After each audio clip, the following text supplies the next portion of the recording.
A state-owned bank,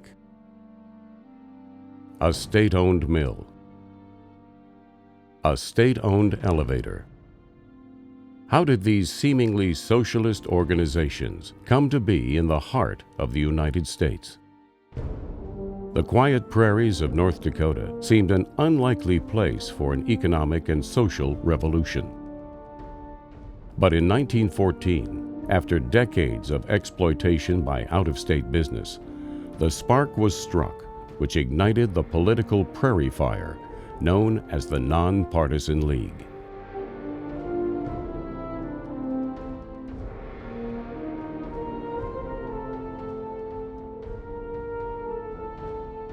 Production funding for the rise and fall of the Nonpartisan League is provided in part by the North Dakota Humanities Council, a nonprofit independent state partner of the National Endowment for the Humanities, the Minnesota Arts and Cultural Heritage Fund, with money from the vote of the people of Minnesota on November 4th, 2008, and by the members of Prairie Public.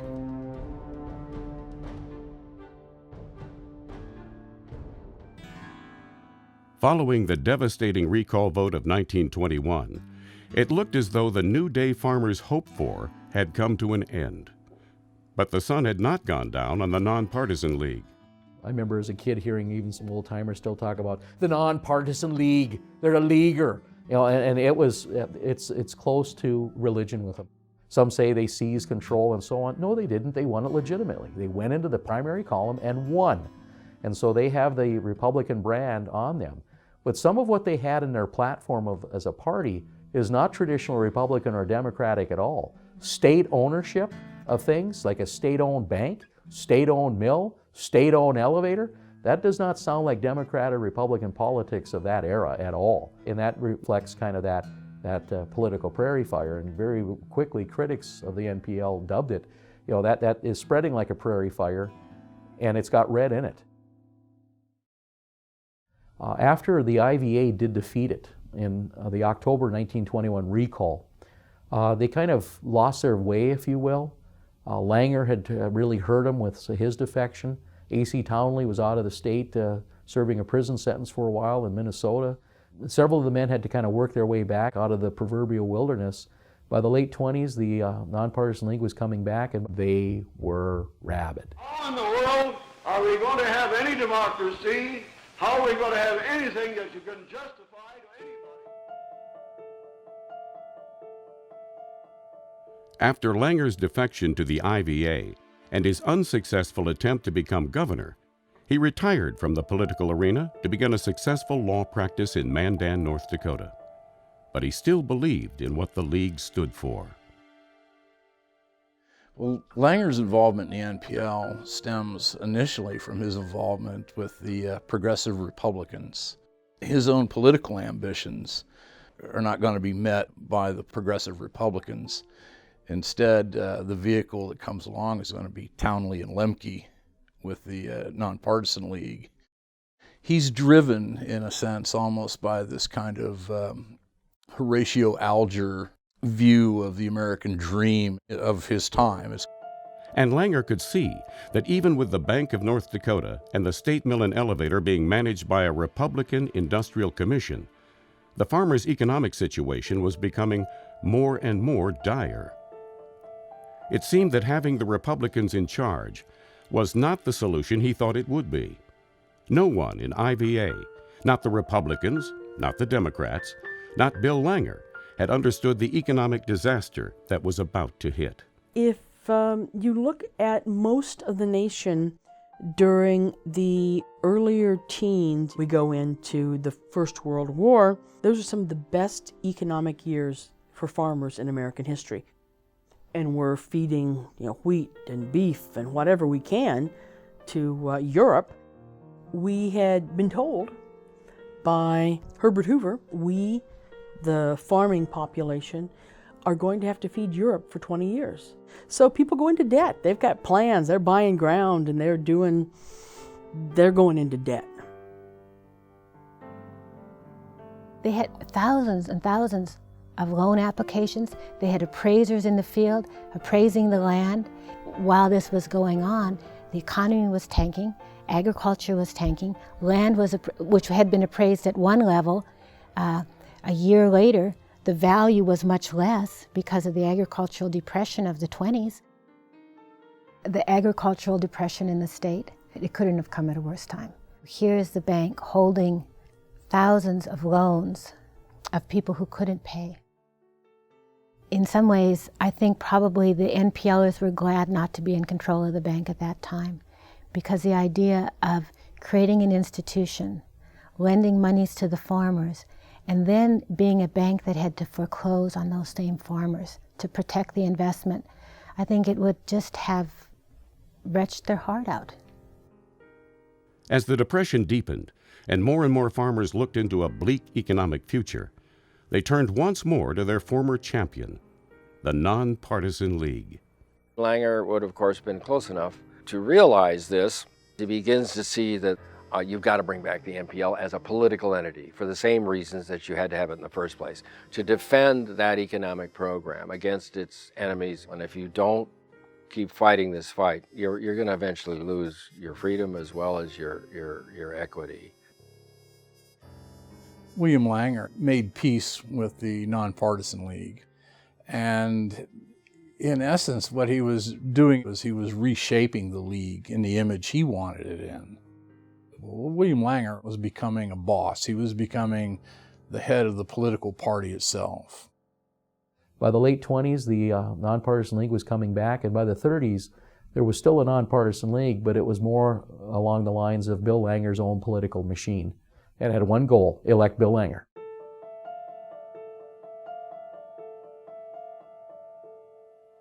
In 1932, with Townley completely out of the League leadership, North Dakota voters once again saw a familiar name on the ballot for governor: Bill Langer.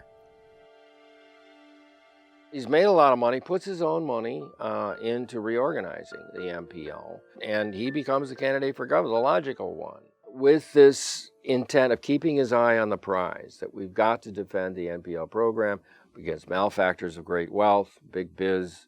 And he's elected with the same voter base that puts in FDR in 1932. And how he did it, he went from farm to farm and spoke German. Bill Langer is very active in mobilizing the Germans of North Dakota to start actively getting involved in politics, especially those Germans who are the Volksdeutsch, the Germans from Russia, if you will. And they had historically not been a group that had been involved in affairs over in Russia, and they're not over here when they were starting to come over, you know. But Langer, by that personal touch, and again, he had the great gift of gab, he managed to get himself elected. The times that surround him, he's the only Republican governor elected in that election cycle due to the Great Depression and the general discontent with the Republican Party's platform and past performance in the Hoover administration. But he's the notable exception here in North Dakota. In the 11 years since the League lost control of the Industrial Commission, the economy had gone from bad to worse. And there was a persistent feeling that the League's industrial program had been deliberately run into the ground by the IVA. You know, people in this state are generally pretty skeptical about government anyhow. And here they were kind of going out on a limb, putting faith in these political leaders that they would bring about a political revolution that would help their local economy. But the minute that political revolution looked like it might be tainted with corruption or tainted with special favoritism for certain individuals in the state, that just fed back into the natural cynicism that seems to be characteristic of an independent farmer. Whether they were acting politically or were acting economically, I guess doesn't matter now, because the public decided that they were acting politically. It's my opinion that William Langer actually used that to rise to power. He then was seen as the common sense individual that was going to rein government back in, would take the institutions that had been created, would pick and choose which one of those would die or survive, would make them operate in a much more responsible manner. With two bad drought years, 34 and then 1936. Certainly the economic crisis continued in North Dakota but the legislature and the governor did not use these institutions to intervene like the League no doubt originally intended they would be used. Despite the disastrous failure of the experimental state mill in Drake, North Dakota, farmers still hoped the brand new, state-of-the-art mill in Grand Forks would become the dependable buyer for North Dakota wheat the League envisioned. Unfortunately, under IVA and Republican control, the state mill and elevator had struggled from the beginning. The mill was up against many similar things that any new business would be up against. In the beginning, they had no customers. They had to develop a way to market that flour and a sales network and a distribution network. They had to develop transportation, to move the flour. They needed to find management people that knew the flour milling industry and skilled people to run a mill, which didn't exist in this area at the time. I think part of the problem, too, was that the operation of the mill, the employees, the general manager of the mill were looked on by some as political appointments. And so you had the spoil system you had to deal with, and then micromanaging, I think, by members of the Industrial Commission who were trying to involve themselves in the day-to-day operation of the mill rather than making sure they simply select somebody who's a good general manager and let them run the mill. There were those as well who were simply bound and determined to make sure that the mill did not succeed. And so there was a lot of pushback from a lot of different places to make sure that we didn't ever have a mill that functioned and would actually make money. The bank, on the other hand, had become profitable almost immediately. But the bank's farm lending branch was on the brink of failure and about to take down the entire bank. During the 20s and the early 30s, the real estate division was bankrupt. The bank, with the best intentions, made loans to individuals who had the best intentions, but everything was working against them. The cards were absolutely stacked against them.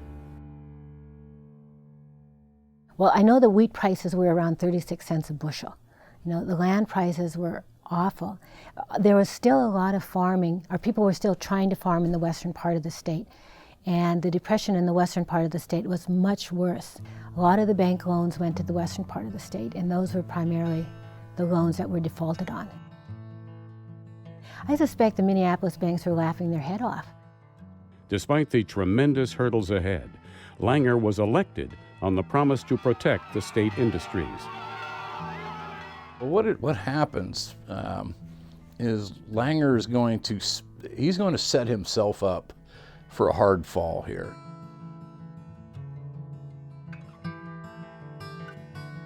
When he came to office in 1932, the state's budget was in shambles. The state's treasury was empty, pretty much.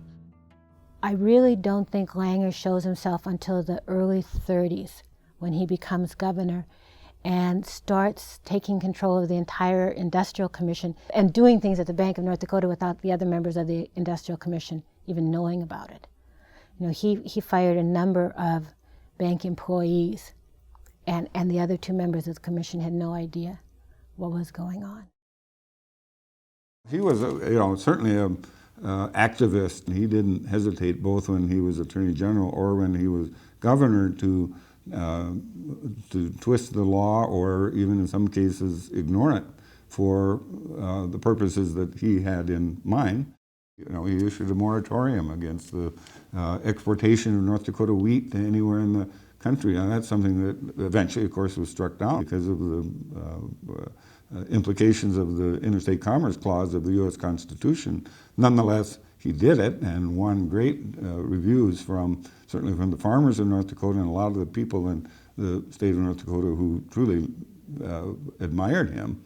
But he didn't hesitate to decide that's what he was going to do, irrespective of what the clear implications of the statutes in the Constitution are. As one of the people I interviewed said, so it didn't really matter what the court said, whether Langer could do this or not. He had more soldiers than the Supreme Court, so he could pretty much do whatever he wanted to. He, of course, did a few flashy things himself.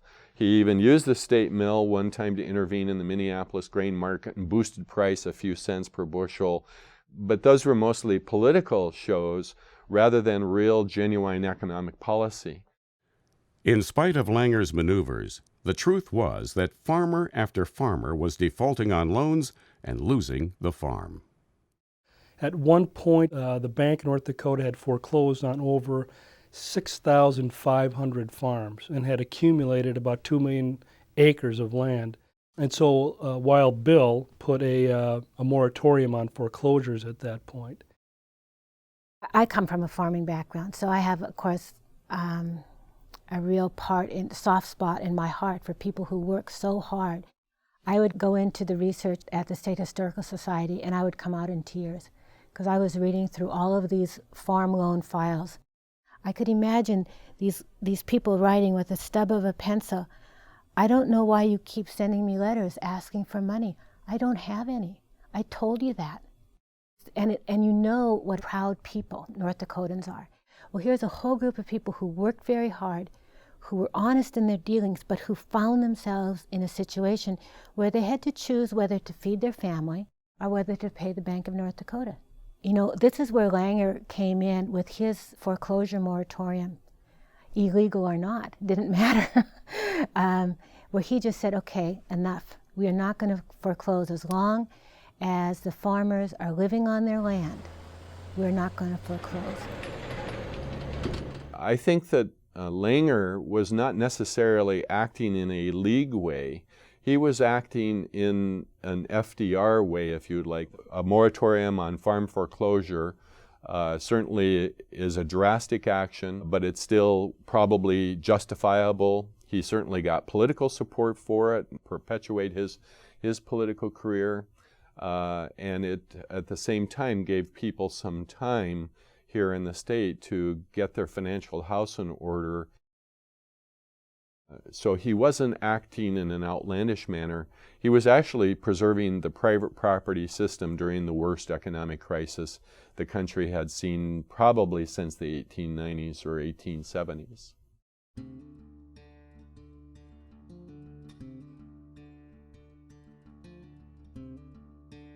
Langer's propensity to play fast and loose with the law caught up with him less than 1 year into his term as governor.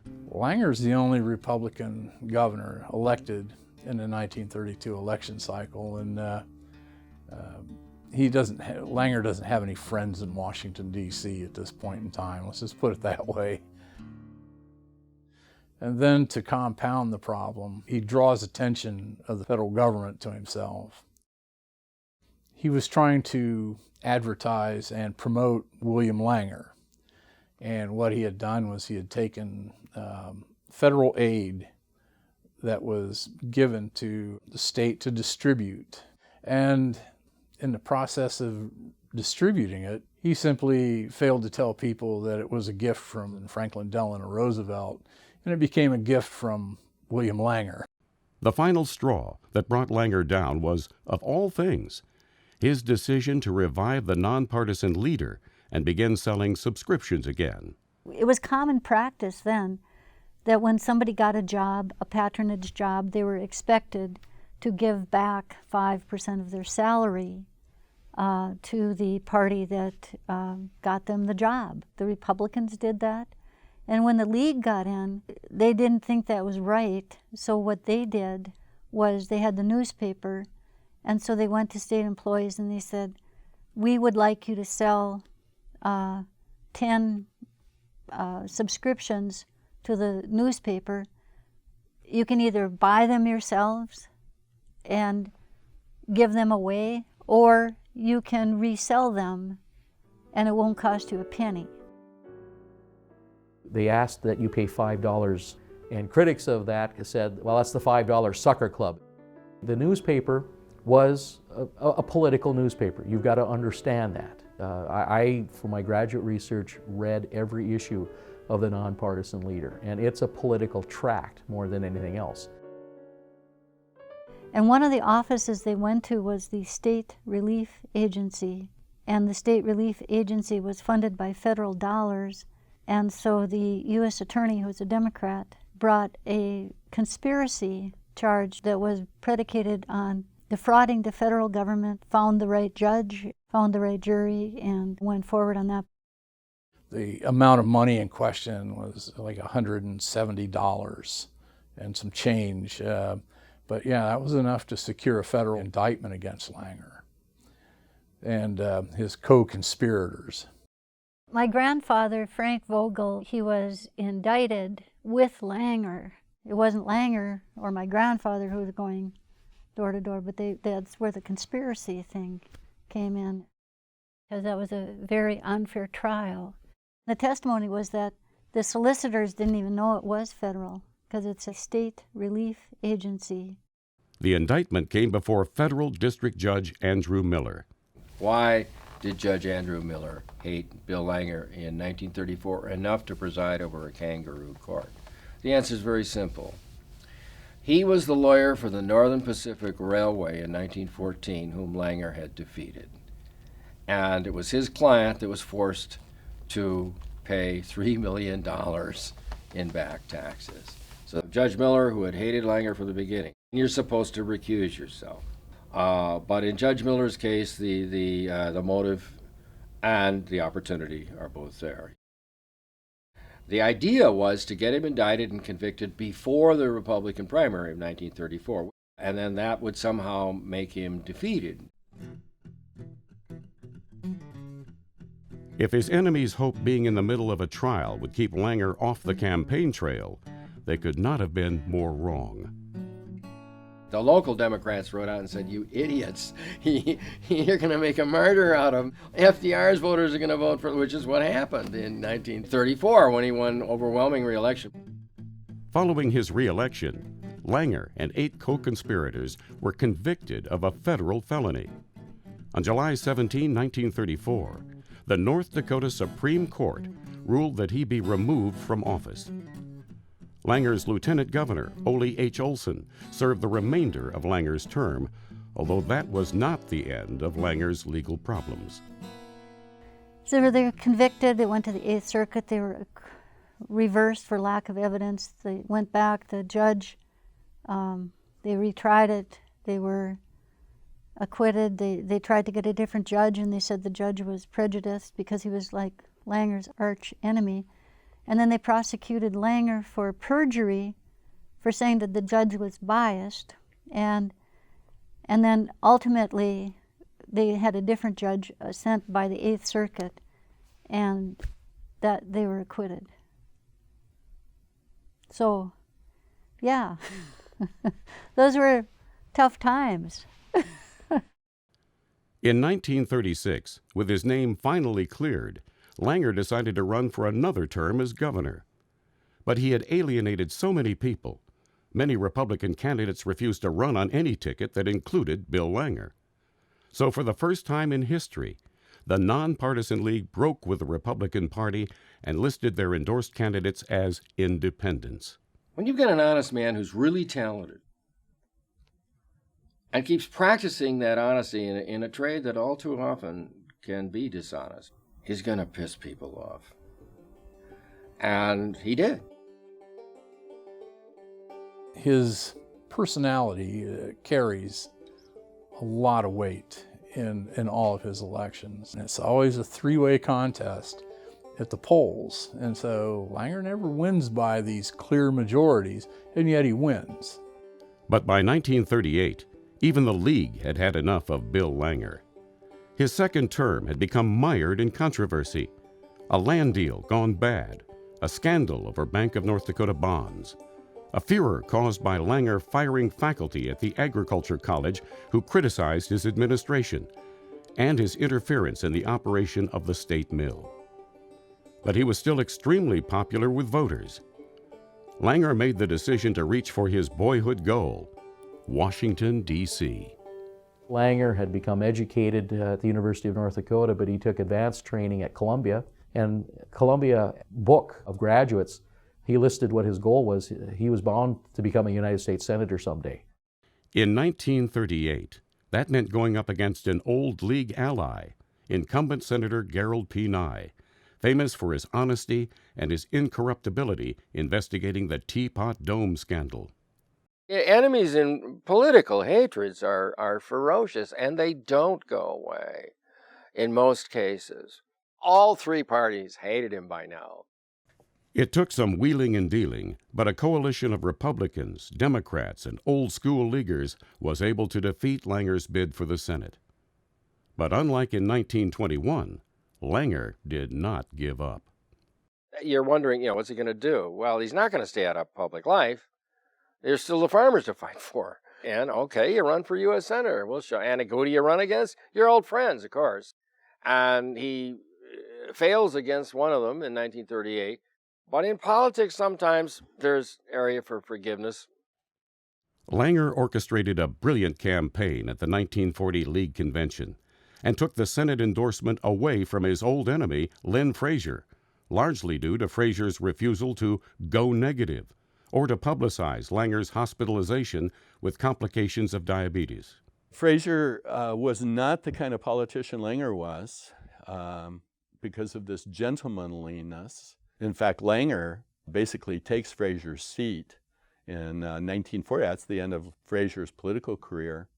He kind of fades into the woodwork of America at that time. Bill Langer wins in 1940, and he makes a statement which he delivers on till the day he dies. He says, I'm going to be the messenger boy for every man, woman, and child in North Dakota. And that's exactly what he was. Pardon my phrase here, but it's probably one of the best ones I've ever heard. The voters of North Dakota kind of collectively had the attitude, Bill Langer is a son of a bitch, but he's our son of a bitch. He becomes a hero to so many people because of his very unorthodox and extreme ways of doing things. A good friend of mine, he told me often, his grandfather was a strong, long-lived Democrat. He was an old railroad worker from Northeast Minot. But there was one Republican he had to vote for, and it was Bill Langer. Because some of the things that Bill Langer did for him and his family during the 1930s as governor, he couldn't vote against him whenever he was on the ballot because of that. All of my relatives thought he could walk on water, I guess, but he gets elected to the U.S. Senate. He goes to Washington, D.C., and his opponents in North Dakota filed all kinds of complaints against him. And Bill Langer did not actually become a voting member of the United States Senate until 1942. He underwent several investigations. What he did is he got a hold of the witness list for the Senate hearings and whether or not he would be allowed to take his seat. And the witness list were all of those who were coming down to tell what a terrible individual he was. So anyway, he gets this list, and he wrote them all very beautiful letters thanking them for getting ready to come to Washington, D.C. to testify on his behalf, okay? And many of them, of course, simply backed out at that point. But he was a character. The thing I loved about Bill Langer is he just didn't give a damn. Well, when he became U.S. Senator, he was in a position to reward his enemies with simple favors because they're North Dakotans. And so former enemies became friends. I think the League became a personality cult of sorts, where big name people were jockeying for position. As the League shifted its focus to Washington, the IVA disbanded, having achieved its goal of putting the Republicans firmly in charge of state politics. But the League still had cards to play in North Dakota.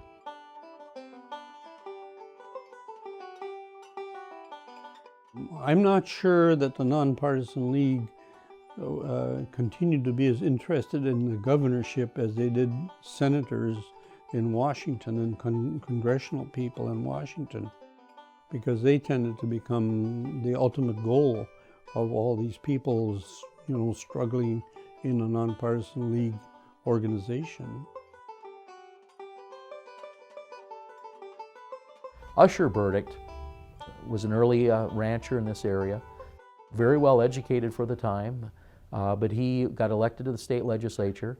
In 1912, he was elected the lieutenant governor of North Dakota, and he served in that term for a while. But he saw the rise of the NPL, and he was kind of a hesitant supporter of it. Sometimes he could support the NPL. Other times he opposed the NPL because the political platforms didn't always match his personal commitment to those ideals for not just farmers, but also for middle-class business people and Main Street. Despite his leadership role in state politics, Burdick missed his chance to become part of the League's first rise to power in 1916. He was supposed to be running for office in 1916, but the financial demands of running for office, being away from home, leaving his law business, made it hard for him to always step up in the way that some of the NPL folks needed him or wanted him to do. Although Burdick remained active in Republican politics, it wasn't until the late 30s that he decided to run for office again at the urging of his old friend, Bill Langer. Langer had always lionized Usher Burdick. He had always looked up to him, and in fact he had more than once encouraged Burdick to run for governor of the state. Yeah, they were very close at one point in time. It got complicated because Usher Burdick had not fully embraced the NPL. So he supported Langer, but they disagreed on some issues, and they weren't always able to come together politically on all issues, but he did support Langer. And he really credits Bill Langer for reviving his political career. Langer helped him and supported him in his run for Congress in 1935, and that's when he began his first of 10 terms as a U.S. congressman. Throughout the 1940s, with the strongest leaders now in Washington, the League in North Dakota was in shambles. But I think one of the things about the League is that they had a structure whereby they had many, many leaders, and people came up through the ranks. And one of the philosophies of the League was that if anybody was in office more than 2 terms, they'd be spoiled, caring more about themselves and the office, or they'd become too close to the entities that they were supposed to be watching out for, that they should not, they should be replaced with somebody new. So they had a real turnover. Complicating matters was that after Langer's election, the League had gone back to running their candidates in the Republican column. The founder of the Nonpartisan League, A.C. Townley, was at heart and in reality a Republican. And he had a lot to do with the League filing within the Republican Party in competition with what was called the Republican Organizing Committee, the ROC. And it was extraordinarily adversarial. It was worse than a shotgun wedding. They were enemies. I mean, it makes politics today look pretty mellow. Many members of the Nonpartisan League were becoming very frustrated because they kept losing in the primaries. And many of them wanted a new arrangement. And you say we can't make a motion? Well, what can we do? Stand here and let somebody take away our rights? Take away the rights of those people out in the precincts? So the issue at the time, as it became very apparent to me very quickly as a newcomer, was whether or not the Nonpartisan League would find itself able and willing to abandon the Republican Party and move to the Democratic Party. A lot of them regarded themselves as Republicans, but a lot of them also regarded themselves first of all as nonpartisan leaguers who happened to be filing for political purposes on the Republican side. At the time I got there, I learned very quickly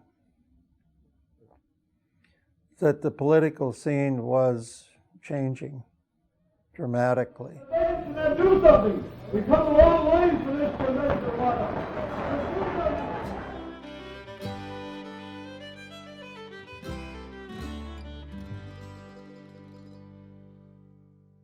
I was in graduate school at the University of North Dakota, and a farmer friend of mine told me about this fellow who was organizing for the Nonpartisan League.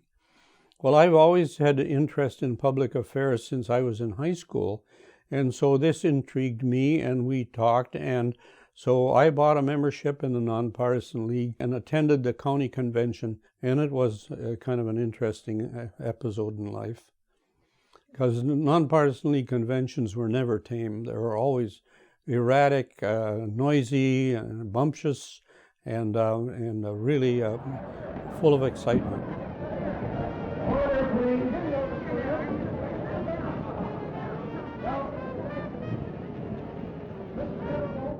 Young men returning to North Dakota following World War II were swelling the ranks of the League, but were not exactly being welcomed with open arms. They wanted to do more than just go back to everything the old way, and they wanted to take charge. They wanted to see action. And of course, that meant that if they were going to see action, they were going to want to do it their way, and so they wanted to take control of the organization, and those were called the Insurgents. The funny thing is, you know, that sometimes the older people that are in there, the ones that have served longer, don't have a good feeling about the young upstarts that come in. Egos come into play big time when you get to that level, you know, and these others that come in, they may be of the same party, but doggone it, they're upstarts. By 1950, the League was splitting in two. The faction in favor of the status quo, nicknamed the Old Guard, and their young opposition, the Insurgents. The Insurgents were an interesting group of people thinking Democrat nationally and League locally. They saw the conservatism of the Nonpartisan League, and they didn't see how they could be supporting Washington liberal policies while at the same time being conservatives in North Dakota. And so I think the way they wanted to bridge that gap was to take over the Nonpartisan League and affiliate it more closely with the Democratic Party. For many years, the North Dakota Democrats were kind of a speed bump, except when somebody needed them for a coalition. And finally, the North Dakota Democratic Party in the early 1950s said, enough, if you're going to join us, you're going to stay with us. And it sets up a very difficult period for the Nonpartisan League. They have to make a choice. Do you stay with the Republican Party? Do you stay with the Democratic Party? The Nonpartisan League membership was $16. And in 1952 convention, they authorized a $3 membership. And that's how I got to be a member. You know, I don't know if I'd had $16, but for $3, okay, I'll join the Nonpartisan League for $3. Well, the Insurgents took these $3 memberships and they sold memberships. Now, the Nonpartisan League incumbents, and there were some in the state capitol, they sold memberships to their payrolls and to everybody they could think of, but it happened that the Insurgents sold more memberships than the Old Guard. The Farmers Union was a very important ingredient in this whole thing. After World War II, when the legislature was introducing bills that were hostile to the North Dakota Farmers Union insurance program, the 1947 session especially was tough. They had several bills. And so the Farmers Union got riled up, and they riled up all their membership, and they had a big membership. And then they started, when they were being abused by the ROC, that's the Republican Organizing Committee, that was a counter-organization to the Nonpartisan League in the Republican Party. When they were being riled up by the ROC element in the legislature, they made friends with the Nonpartisan League, and a number of the Nonpartisan League people were Farmers Union members. And so they started talking about, well, maybe we should move the Nonpartisan League candidates into the Democratic column so the candidates could be more liberal running in elections. Well, what happened was the Farmers Union then started organizing their membership to become active in the Nonpartisan League. And I think without the Farmers Union being involved politically, that it would have been a long time before the Nonpartisan League ever moved to the Democratic Party. With support eroding, the old guard made a critical mistake when longtime Congressman Usher Burdick came up for re-election in 1958. While the 79-year-old Burdick was wildly popular with voters, his recent ill health and scandalous marriage to a woman 50 years his junior led the old guard to think it was time for him to retire. There was a concern that Usher Burdick was too old to continue to serve in Congress, and they were urging him not to run, and he chose to ignore those calls for him to retire. And the fact that he bucked the NPL about running left him as not a pariah, but instead of receiving his due as an elder statesman who had served the country well, they ignored him at the state convention, and it was a very painful thing for him personally. Despite the League's lack of support, Usher won his final race, the last time the name Burdick would appear in the Republican column. When the Democratic Party nominated his son, Quentin Burdick, to run for the U.S. Senate, it was a coup for Quentin, but it was a painful experience for his dad. How much tension was there between you and your father when this whole issue came up about switching the Nonpartisan League from the Republican primary ticket over to the Democratic Party? Had to be some tension there. Tell me about that. Yes, there was a slight amount of tension, but my father and I have respected each other's paths, and it's been so in all walks of life, and I think he was very good about it. He wanted to stay in the Republican Party because that's where he had always been, and I know he wasn't very happy about my going to the Democratic side. I said, Dad, you haven't read history. That's where we're going, and you got to go with history. I still remember what he said on the telephone when I was about to make the switch, and he talked to a reporter or something thereafter. He said, I told that damn kid to stay where he is. In other words, stay in the Republican column. Jokingly and laughingly, I said, I told that damn kid to stay where he is. Well, I didn't stay. I went on. And yet he came around and helped you during that campaign. Yes. Oh, yes. Oh, yes. He always ran as a Republican. But he still supported me. He was going to help that kid. Oh, yes. You bet he did. Did he go out campaigning with you? Yes, he did. Okay. Yes, he did. How easy would... I think that's but the first time he campaigned for a Democrat, too. And then the League made matters worse. With Usher Burdick backing his son's run as a Democrat, the League brought back a familiar face. This farmers' union is now rapidly developing on your main street, right here under your nose.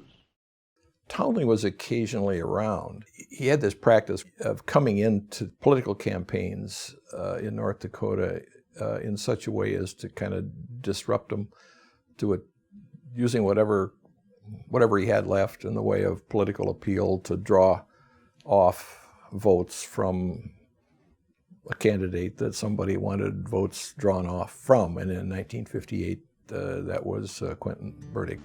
Young and Burdick both support the Democrat Farm Program.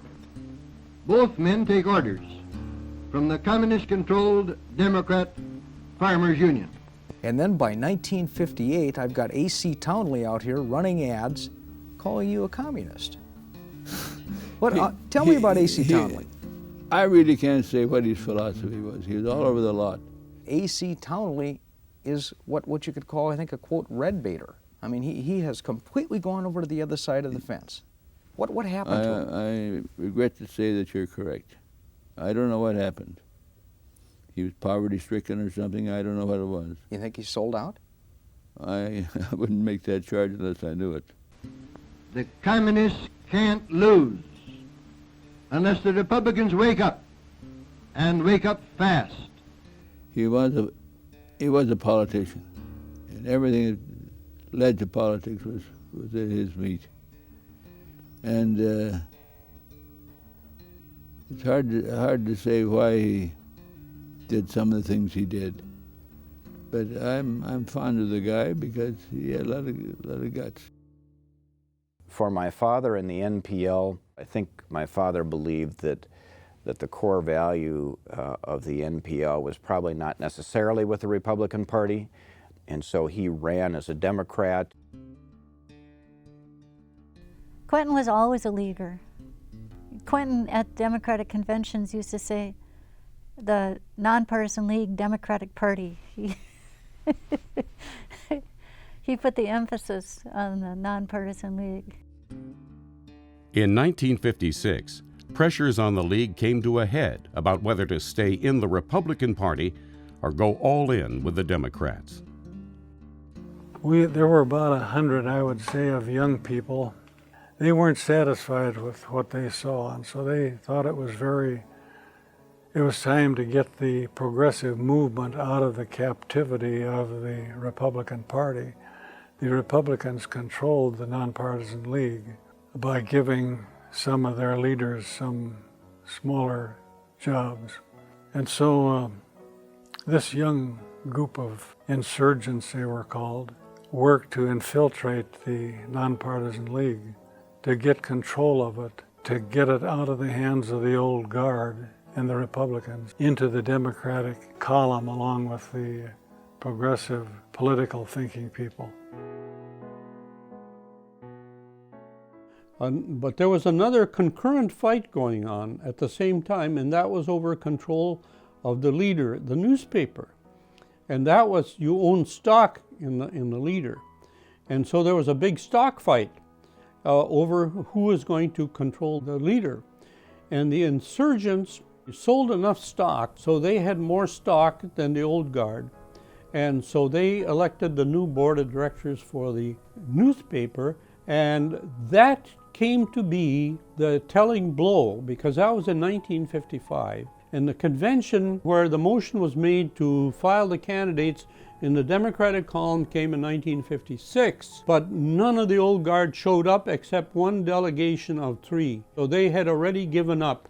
I voted for it. Not only voted for it,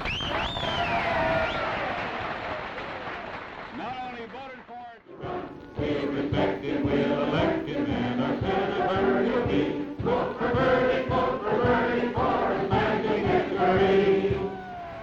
It is with great pleasure that I say to you, I accept your decision. Well, I campaigned for almost 10 years before the switch came. I could see it coming. I could see us being horsewhipped in a primary if we lost. And I could see little help and we won. I said, this is a foolish combination we have. We got to try the Democrats because we don't know what they're going to do. They might be helpful. And so for 10 years I put on a campaign. Some deep soul searching for the NPL, but a majority of them did go with the North Dakota Democratic Party, and hence that forms the Democratic NPL that we still have in North Dakota today. But others, especially the older membership, stayed in the Republican Party. Usher Burdick stayed with the Republican Party. I think that he recognized that the NPL as a party on its own no longer had the legs that it did, because all of those issues that were the bedrock of the NPL's birth had achieved its goals in many ways. Things like having a state mill and a state bank and initiative and referendum and some of those issues that were near and dear to the Nonpartisan League. And I think that he recognized in a two-party system, they had much more in common, with the Democrats than they'd ever have with the Republicans. For Bill Langer, who almost single-handedly revived the League in the 1930s, there was no question of moving to the Democratic Party. He won't cross over to the Democrats for the simple reason is that he would have sacrificed his Senate seniority, and his ability to be a messenger boy for North Dakota would have been greatly depleted. That is what I have been fighting for through the years in the Senate. Thank you very, very much. Langer's final dealings with the League was just pretty much to tell them that, yes, I'm still a leaguer. I always, I'll die one, but I can't make this switch Okay, I'm still have to, at least nominally or remain in name, a member of the Republican Party. And you can be certain, as long as I'm in the Senate, I will be in there battling for North Dakota and for the United States of America.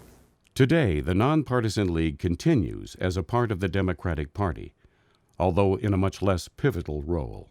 The Nonpartisan League has fairly well merged with the Democratic Party, so it practically doesn't exist anymore, and all we have left is the semblance of an executive committee, of which I am secretary.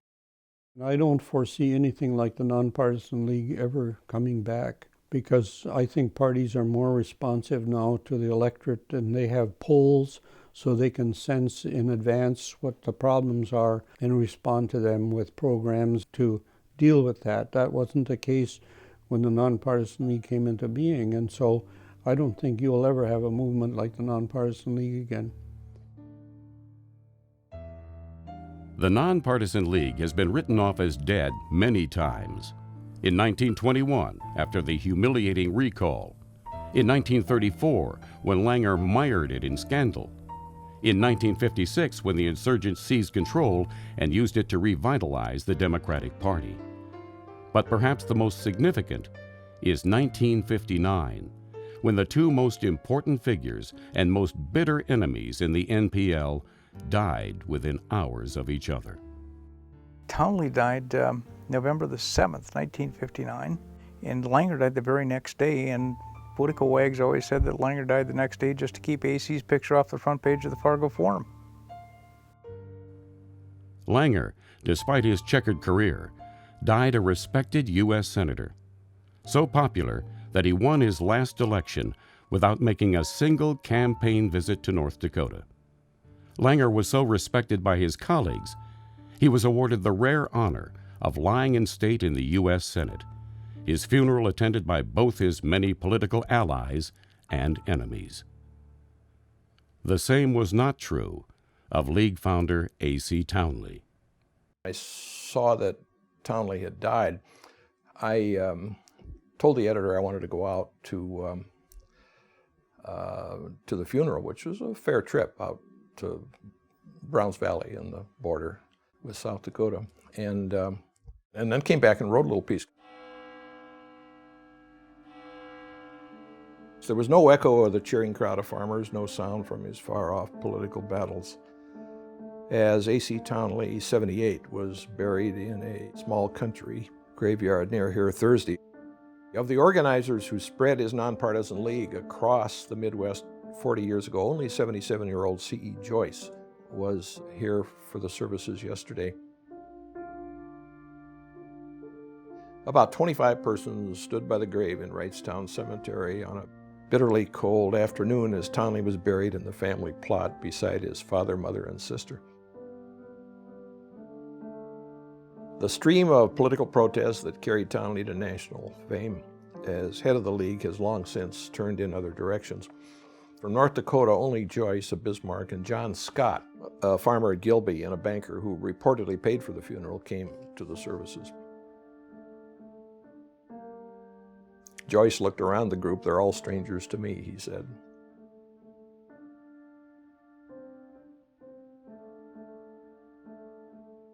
I remember being in the living room of a woman who had been just an ordinary member for the League. And I always remember her saying, it was a wonderful thing to have lived through it. It was a crusade. And she said, now, and she waved her hand at the television set, nothing. Nothing. Although the time of the Nonpartisan League has passed, it has left a profound legacy in the state. The lasting impact of the League. At one time, I would have said it gives North Dakota a place in every textbook.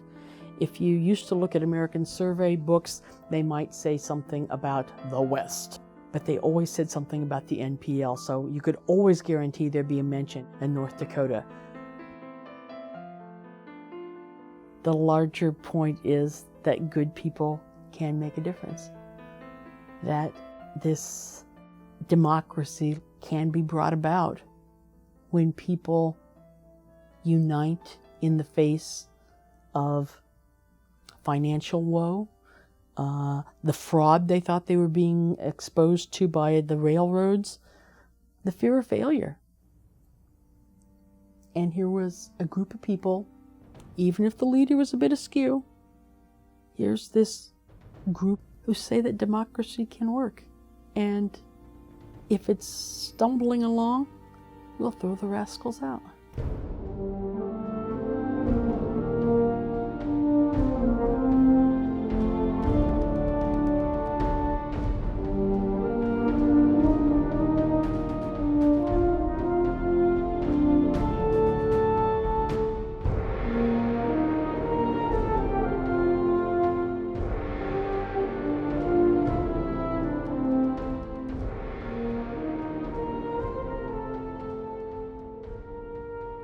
Production funding for the Rise and Fall of the Nonpartisan League is provided in part by the North Dakota Humanities Council, a nonprofit independent state partner of the National Endowment for the Humanities, the Minnesota Arts and Cultural Heritage Fund, with money from the vote of the people of Minnesota on November 4th, 2008, and by the members of Prairie Public. To purchase a DVD copy of the complete 3-hour series of The Rise and Fall of the Nonpartisan League, including bonus features, call 1-800-359-6900 or order online at www.prairiepublic.org.